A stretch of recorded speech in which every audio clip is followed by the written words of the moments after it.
Evening everyone. First of all, I just want to thank everybody who viewed my last video.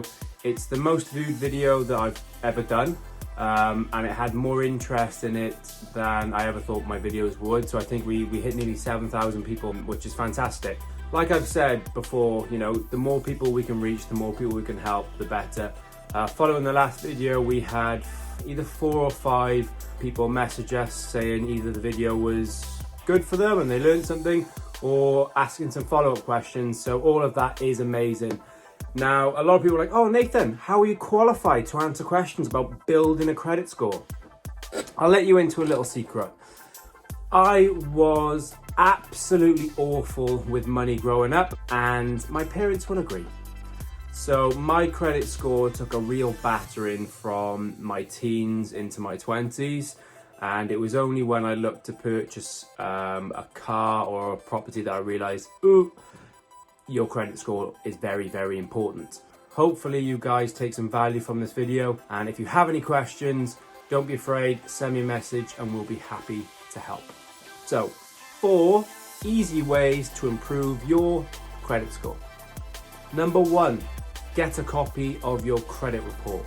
Number 2, borrow responsibly. Number 3, don't max out your cards and do pay more than the monthly minimum.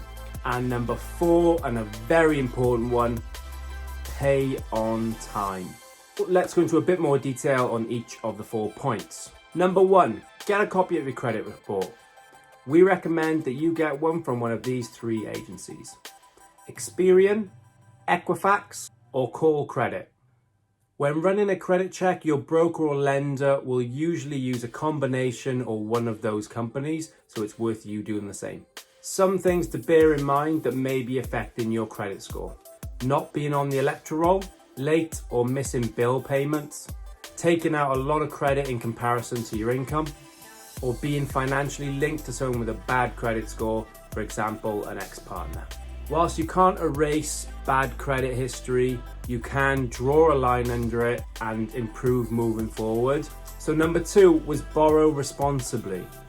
There's one thing that can bother lenders more than having a bad credit score, and that's not having a credit score at all. If, for example, you live with parents and you've never had a credit card or taken out a loan, it's very possible that you don't have any credit history. It may seem like a good thing to you, like it did to me, but to lenders, you know, if you've never had a direct debit set up for gas and electric to show that you can commit to paying those monthly payments, how do they know that you're going to be able to pay off a mortgage every single month? The simplest way to overcome this is to borrow small amounts and pay them off every single month. One thing that I did was get a credit card, and I used that for my day-to-day spending, and then made sure that I paid it off in full at the end of every month. And number 3 was don't max out your cards. When you apply to borrow money, whether it's a credit card or a car finance, you will get a credit limit, which is the maximum amount a lender will lend to you. It's very important to realize that that's the limit and not a goal.